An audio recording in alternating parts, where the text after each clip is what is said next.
Hola, espero que cada uno de ustedes se encuentren bien y estén listos con su Biblia y cuaderno para seguir aprendiendo acerca de qué hace Dios. La semana pasada pudimos aprender acerca de qué hace Dios. Pudimos ver que Dios crea y no solo eso, sino que Dios sostiene su creación. El día de hoy seguiremos haciéndonos esta pregunta. ¿Qué hace Dios? Te voy a invitar a que pauses el video y leas los pasajes bíblicos de manera tranquila y pausada y pensar en la pregunta, ¿qué hace Dios según los pasajes bíblicos? Pero primero vamos a pedir la bendición de Dios. Les pido que me acompañen a orar. Bendito Padre Celestial, gracias Padre te damos por esta oportunidad que tú nos das de aprender acerca de tu palabra. Te rogamos pues, Padre, que tú nos abras el entendimiento, que podamos entender tu palabra y nos llenes de sabiduría, Señor, y que todo lo que aprendamos el día de hoy podamos aplicarla a nuestras vidas.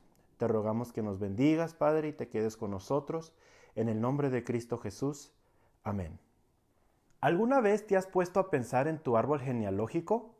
¿Cómo fue que llegaste a existir? Si lo ponemos en un sentido numérico, podríamos decir que se requirió de dos padres, tu papá y tu mamá, 4 abuelos, 2 paternos y 2 maternos, 8 bisabuelos, 16 tatarabuelos, 32 tataratatarabuelos, etcétera, etcétera.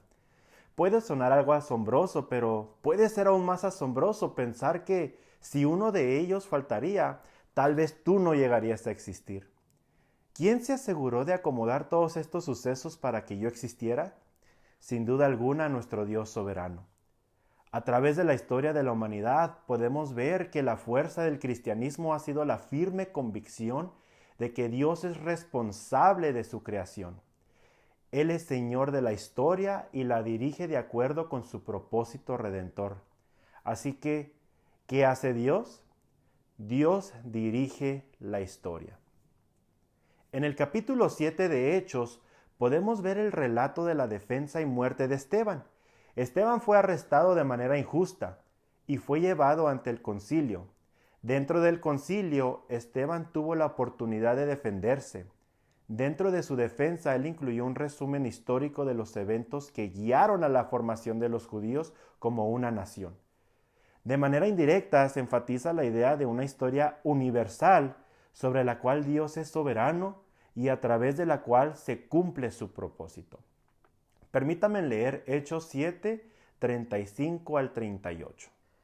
A este Moisés, a quien habían rechazado, diciendo, ¿quién te ha puesto por gobernante y juez?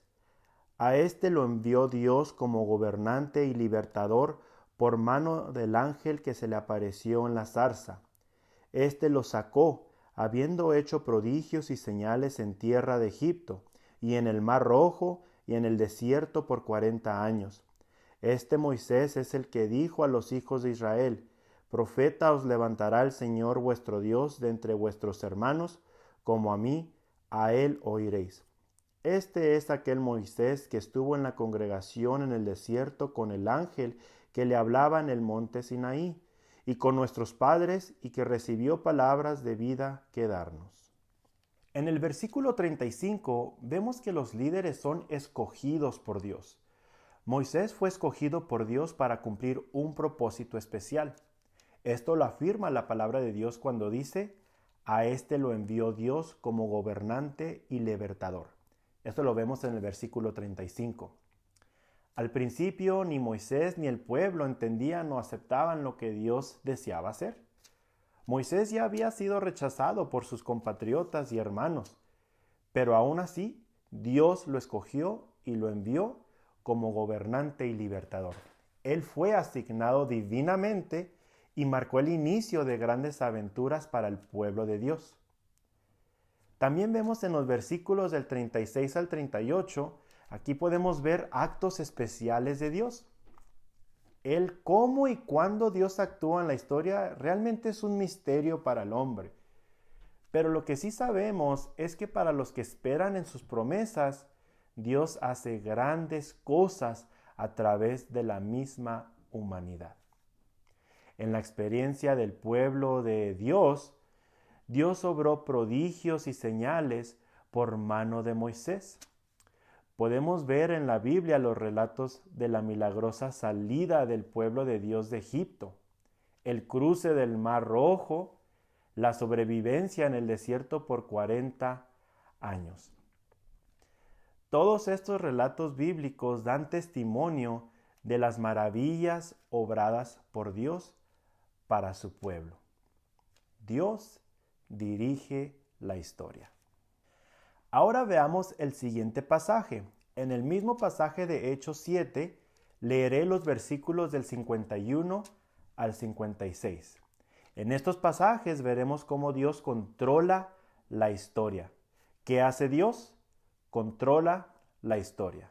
Dice la palabra de Dios: duros de cerviz e incircuncisos de corazón y de oídos, vosotros resistís siempre al Espíritu Santo, como vuestros padres, así también vosotros.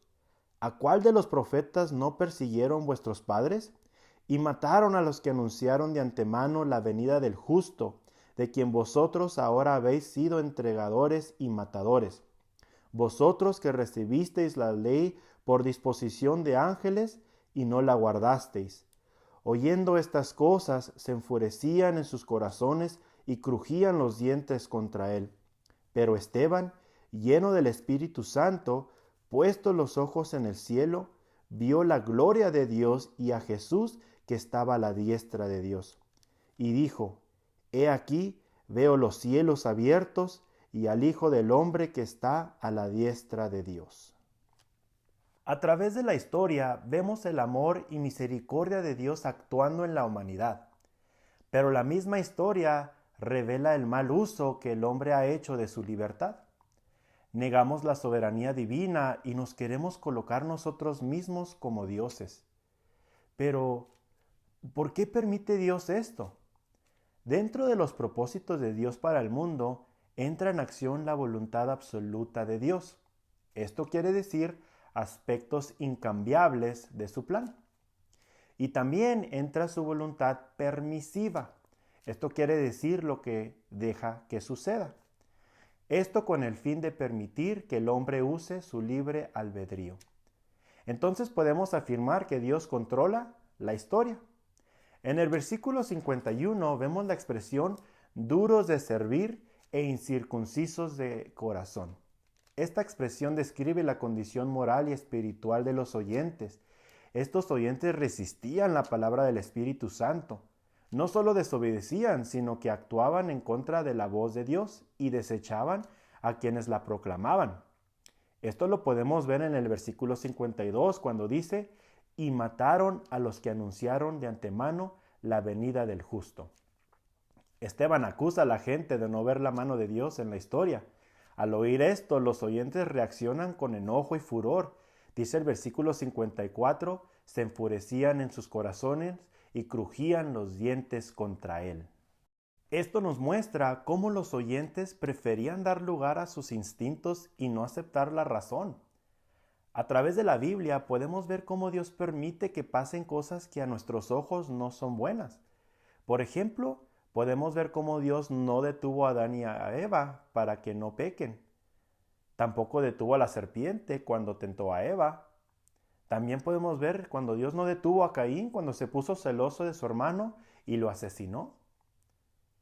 ¿Por qué Dios no intervino? Él no lo hizo porque no podía, sino que Él ha dado al hombre libre albedrío. Esto incluye a los pecadores. El hombre es libre para elegir obedecer o desobedecer. Esas elecciones, aunque no son la voluntad de Dios, pueden afectar a los que nos rodean. Dios no quiere ninguna de estas cosas malas, ni tampoco intenta cumplir sus propósitos con ellas. Sin embargo, la gente mala existe y hacen sufrir a los que están a su alrededor. Pero Dios está en su trono y su Hijo en control de todo, según los versículos 55 y 56. El hombre podrá actuar de manera equivocadamente, pero no podrá deformar el propósito de Dios para la historia. Dios controla la historia. Ahora leamos Apocalipsis 19, versículos del 4 al 8. Dice la palabra de Dios: y los 24 ancianos y los 4 seres vivientes se postraron en tierra y adoraron a Dios, que estaba sentado en el trono, y decían: Amén, aleluya. Y salió del trono una voz que decía: Alabad a nuestro Dios todos sus siervos, y los que le teméis, así pequeños como grandes. Y oí como la voz de una gran multitud, como el estruendo de muchas aguas, y como la voz de grandes truenos que decía: Aleluya, porque el Señor nuestro Dios Todopoderoso reina. Gocémonos y alegrémonos y démosle gloria, porque han llegado las bodas del Cordero, y su esposa se ha preparado, y a ella se le ha concedido que se vista de lino fino, limpio y resplandeciente, porque el lino fino es las acciones justas de los santos. El libro de Apocalipsis profetiza los eventos finales de la historia. Anuncia la conclusión de la obra redentora de que Él así lo ha determinado. El capítulo 19 es una expresión de alabanza universal a la obra magnífica realizada por Dios de redimirnos y proveer la salvación a todos los santos. Ahora es el momento de adorarle. Los 24 ancianos representan las 12 tribus y a los 12 apóstoles. Lo que enfatiza aquí es una adoración completa de quienes han recibido a Cristo en su corazón. Los 4 seres vivientes representan a los seres celestiales. La alabanza y reconocimiento es completo. Adoraron a Dios que estaba sentado en el trono. Eso lo vemos en el versículo 4. Un trono es un lugar de autoridad, control, poder y gobierno.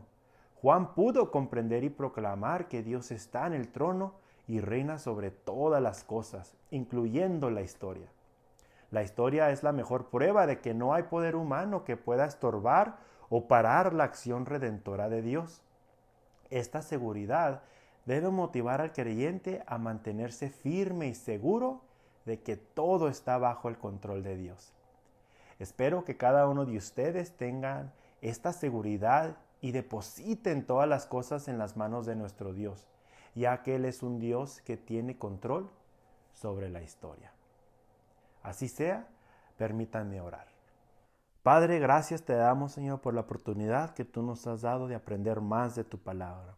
Gracias, Señor, por tu soberanía y control de todas las cosas en nuestra vida. Y por eso, Padre, venimos ante ti, Señor, depositando todas nuestras cargas, todos nuestros problemas, Señor, porque tú tienes el control de todo. Padre, te damos gracias, Señor, porque pudimos aprender, Señor, de tu soberanía, de que tú tienes el control de la historia, Padre. Te rogamos, pues, Padre, que tú nos bendigas, Señor, y nos ayudes a poder aplicar esto que hemos aprendido a nuestras vidas. Te rogamos, pues, Padre, que nos sigas bendiciendo y nos sigas protegiendo día con día. Esto te lo rogamos en el nombre de Cristo Jesús. Amén. Bueno, quiero agradecer la oportunidad que me dieron de estar aquí con ustedes presentándoles acerca de qué hace Dios. La siguiente semana sus maestros continuarán con esta misma pregunta: ¿qué hace Dios? Para que estemos listos para seguir aprendiendo. Que Dios les bendiga grandemente y se cuidan.